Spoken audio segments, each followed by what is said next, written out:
Сәлеметсіңдер ме, оқушылар? Бүгінгі сабағымыздың тақырыбы жетісу суреттері. Оқу мақсаттары. Тақырып бойынша жаңа сөздермен танысу, жетісу туралы білімдерін кеңейту, мәтіндер бойынша тапсырмаларды орындау, мақсат бағыныңқылы сабақтас құрмалас сөйлемдерді құру. Ал енді балалар, қазір бәріміз сөздік дәптерлерімізді ашып, дайындап қоямыз. Менің соңымнан жаңа сөздерді қайталаймыз.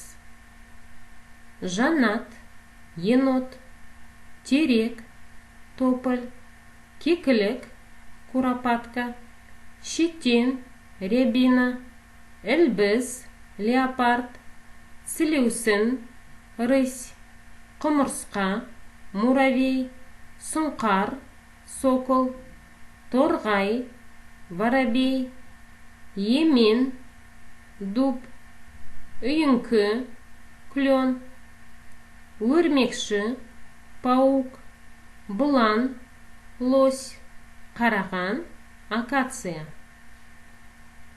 Ал енді балалар, осы жаңа сөздерді сөздік дәптерлерімізге көшіріп жазамыз. Келесі тапсырма жазылым. 143 бет, 7-ші тапсырма. Жаңа сөздерден аң, құс, жәндік пен өсімдік атауларын теріп жазасыңдар. Бірінші жолға аң, екінші жолға құс, үшінші жолға жәндік, төртінші жолға өсімдік атауларын теріп жазыңдар.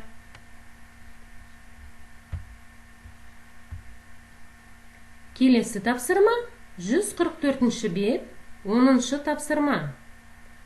Берілген сөздерді пайдаланып, 3 сөйлем құрандар. Мақсат бағыныңқылы сабақтас құрмалас сөйлемді қолданыңдар. Қымыз, долана, шетен, мал, биік, самал, жел, қоңыз, әсемдік, баяндау.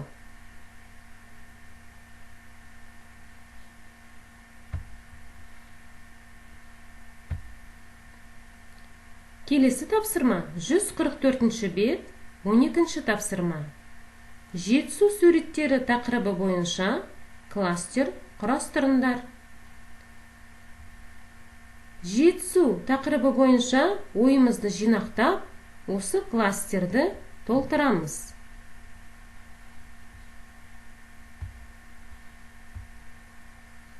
Үйге тапсырма.